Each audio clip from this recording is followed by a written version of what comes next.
Hi, అందరికి నమస్కారం. ఈరోజు గత వారం రోజులుగా ఆంధ్రప్రదేశ్ రాజకీయాల్లో చర్చనీయాంశమైనటువంటి జేసీ దివాకర్ రెడ్డి గారి సబ్జెక్టు గురించి మాట్లాడడం కోసం ఒక కామన్ మ్యాన్గా మీ ముందుకు వచ్చాను. అయ్యా జేసీ దివాకర్ రెడ్డి గారు, నా పేరు సంతోష్, మాది తాడిపత్రినే. ఒక కామన్ మ్యాన్గా నేను మీ ముందుకు వచ్చాను. నా వీడియో మీకు చేరిద్దో లేదో నాకు తెలియదు, కానీ నేను మీతో మాట్లాడాలనుకుంటున్నాను. మొహానికి ముసుగు కట్టుకొని వచ్చాడు, వీడికి ఏం ధైర్యం ఉంటుందిలే అనుకోకండి. ఒక కామన్ మ్యాన్గా, ఒక మంచిని కోరుకున్న వ్యక్తిగా ఈరోజు మీ ముందుకు వచ్చాను. నేను మిమ్మల్ని ఒకటే అడుగుదాం అనుకుంటున్నాను. టీవీ9 వారు టీవీ9 స్టూడియోలో కొద్ది సంవత్సరాల క్రితం పరిటాల రవి గారు అనే ఒక లెజెండ్ స్టూడియోలో కూర్చొని మీ గురించి ఏం చెప్పారో తెలుసా? నా నోటి నుంచి చెప్పుకోవటం కూడా నాకు సిగ్గు అనిపిస్తుంది. ఆ రోజున మీరు కాంగ్రెస్ గవర్నమెంట్లో ఉన్నారు. కాంగ్రెస్ గవర్నమెంట్లో ఉండి ఆ రోజున జరిగినప్పుడు కాంగ్రెస్ పార్టీ మీకు మద్దతుగా నిలిచింది. ఆ రోజున టీవీ9 వారు, టీవీ9 రవిప్రకాష్ వారు క్యాండిల్ ర్యాలీ చేశారు. నాకు ఇంకా ఆ కళ్ళ ముందు ఆ ఇమేజెస్ ఇంకా కనపడుతూనే ఉన్నాయి.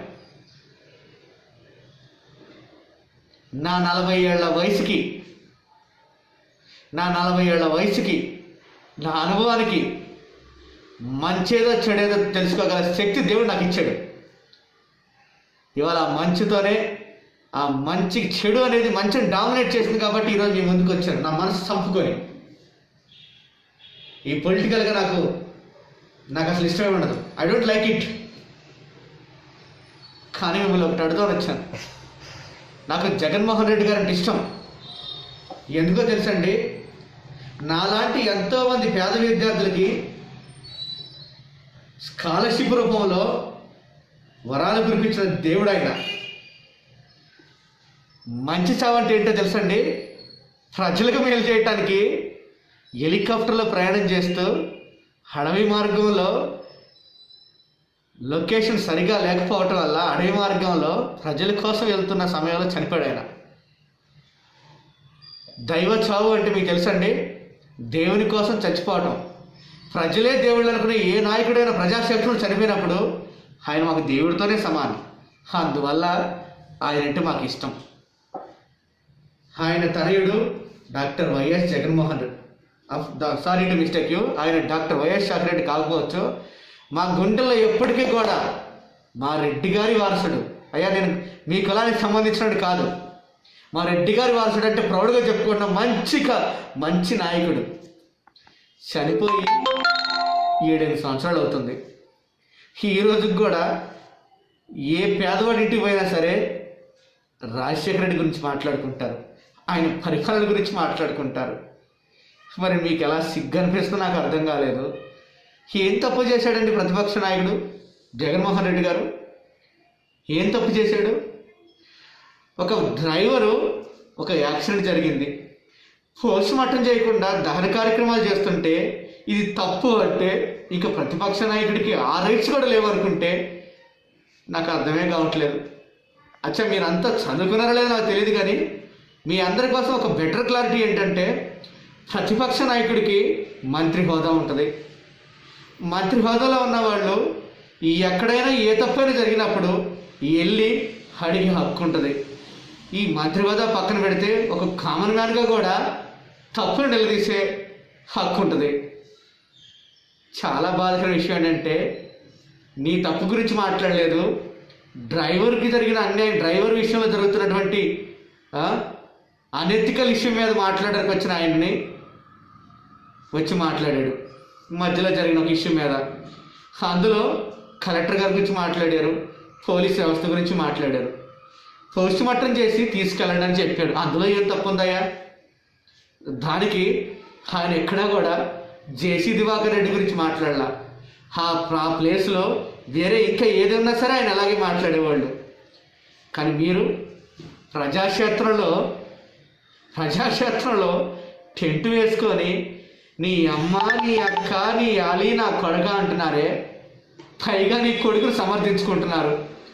మీ అబ్బాయి బీటెక్ చేశాడు లండన్ యూనివర్సిటీలో, ఇండియాలో ఏదో జరిగాడో నాకు తెలియదు. కానీ నేను ఒక్కటి అడుగుతా, ఏ యూనివర్సిటీలో అయినా సరే, ఏ ఎడ్యుకేషన్ అయినా సరే, ఎక్కడైనా సరే, ఏ బుక్స్లో అయినా సరే అధికారం ఉన్నది కాబట్టి అధికారం ఉందని మీరు విరవీగుతున్నారు. కానీ ఏ బుక్స్లో అయినా సరే నీ అమ్మ, నీ అక్క, నా కొడుక అని ఎక్కడైనా రాసి ఉంటుందా? మీరు చేసిన తప్పు కప్పిపుచ్చుకోవటానికి, మీ గురించి చెప్పుకోవటానికి 10 మీడియా ఛానళ్ళు. బాధాకరమైన విషయం ఏంటంటే మన ఆంధ్రప్రదేశ్లో ప్రాంతానికి ఒక మీడియా ఛానల్ ఉంది, కులానికి ఒక మీడియా ఛానల్ ఉంది. ఎక్కడైతే కులాలకు అతీతంగా ప్రజాస్వామ్యంలో ప్రజల కొరకు, ప్రజల చేత, ప్రజల కొరకు వెనుకబడిన వ్యక్తి ఎప్పుడైతే ఆ జయప్రకాష్ నారాయణ గారు లాంటి ఇలాంటి గొప్పవాళ్ళు మీ అసెంబ్లీలకు ఎప్పుడైతే అడుగు పెడతారో, మీలాంటి అనుపోతున్న జిల్లా పరిషత్ క్యాండిడేట్లు అంతా కూడా, మీ తప్పు నన్ను క్షమించండి, అనుపోతున్న జిల్లా పరిషత్ అన్నాను, అక్కడి నుంచి చదువుకుని వచ్చిన వాళ్ళు కూడా గొప్పవాళ్ళై ఉన్నారు. మీకు చదువు రాదు, మీకు లా తెలీదు, మీకు ఇంగిత జ్ఞానం అంతగానే లేదు. ప్రజాక్షేత్రంలో అలా మాట్లాడుతున్నారంటే అసలు మీకు, నాకు నిజంగా ఈరోజు అనిపిస్తుంది, ఈరోజు బ్లాక్ డే అనిపిస్తుంది. గత 5 రోజులుగా అన్నం తినేటప్పుడు మీ మాటలు గుర్తొచ్చినప్పుడు నాకు ఏమనిపిస్తుంది తెలుసా? ఎందుకురా ఈ సొసైటీలో బతుకున్నానా అనిపిస్తుంది. స్వతంత్రం తీసుకొచ్చిన సుభాష్ చంద్రబోస్ గారు కానీ, అల్లూరి కానీ, గాంధీజీ గారు కానీ, ఇలా నిజంగా ఎందరో మహానుభావులు ఈ రోజున బతుకున్నట్టయితే ఎందుకురా ఈ దేశానికి స్వతంత్రం తీసుకొచ్చారనే భావన అలలో కలిగి మిమ్మల్ని చూస్తుంటే ఆ ఉత్తములకు కూడా ఎక్కడో మనం ఒక ఒక బ్యాడ్ స్టోరీ తీసుకొచ్చామనిపిస్తుంది. అయ్యా జేసీ దివాకర్ రెడ్డి గారు, వ్యవస్థలో మీరు గొప్పవాళ్ళు అయి ఉండొచ్చు, డబ్బులో మీరు గొప్పవాళ్ళు ఉండొచ్చు, కులంలో కూడా మీరు గొప్పవాళ్ళు అయి ఉండొచ్చు. కానీ ఎప్పుడైనా ఒక కామన్ మ్యాను ఏం ఆలోచిస్తాడు తెలుసాయా? మంచితనం, 10 మందికి సాయం చేసే దయాగుణం. ఈ 2 లేనప్పుడు ఎందుకయ్యా మీ డబ్బు, ఎందుకయ్యా మీ పదవులు? నేను ఒక్కటి అడుగుతా, మీడియా ముందు పడగడంగానే మందేసి వచ్చి విస్తులుగా మాట్లాడతావు. ఏమయ్యా నీ ఒక్కడికే పెళ్ళాం పెట్టుకున్నారా? విజయం అంటే ఎవరు అనుకున్నావయ్యా? చనిపోయిన రాజశేఖర రెడ్డి గారి భార్య, ఆయన సతీమణి, ఆవిడంటే మాకు దైవంతో సమానం. అలాంటి ఒక వ్యక్తి గురించి ఇంత సిగ్గుమాలితనంగా నీ అమ్మ, నీ అక్క అన్నావే. నిజంగా జగన్మోహన్ రెడ్డి గారు తలుచుకొని ప్రతి ఒక్క కార్యకర్తకి తాడిపత్రి పోండి, వాడి తాట తీండని ఎవరైనా అడిగారు అన్నారనుకోండి, మీరు ఉండగలరా? మీ చంద్రబాబు నాయుడు గారు కాపాడగలరా? నాకు చంద్రబాబు నాయుడు గారు అడ్మినిస్ట్రేషన్ స్కిల్స్ అంటే ఇష్టం అండి. కానీ మీలాంటి థర్డ్ పార్టీ నాయకులు ఆయన పార్టీలో చేరి ఆయనకున్న కాస్ట్ ఇమేజ్ కూడా బాగుపడుతున్నారు. అయ్యా దయచేసి మీరు మారండి, మమ్మల్ని కాస్త సొసైటీలో గౌరవంగా బతికినేయండి. దయచేసి మా ఎమోషన్స్తో ఆడుకోకండి, మమ్మల్ని పరీక్షించకండి, మా కోపాన్ని మాత్రం బయటికి తీయకండి. ఈ రోజున బాధను భరించలేక కడుపులో ఉన్న ఆ పెయిన్ తొక్కిపట్టుకొని ఈరోజు ముసుగు కట్టుకొని మీ దగ్గరకు ఎందుకు వచ్చాను తెలుసా అండి? నేనెవరో మీకు తెలియకపోవచ్చు, తెలిసి ఉండొచ్చు. నేను ఒకటే అనుకుంటున్నాను, నా వీడియో 10 మందికి చేరి 10 మంది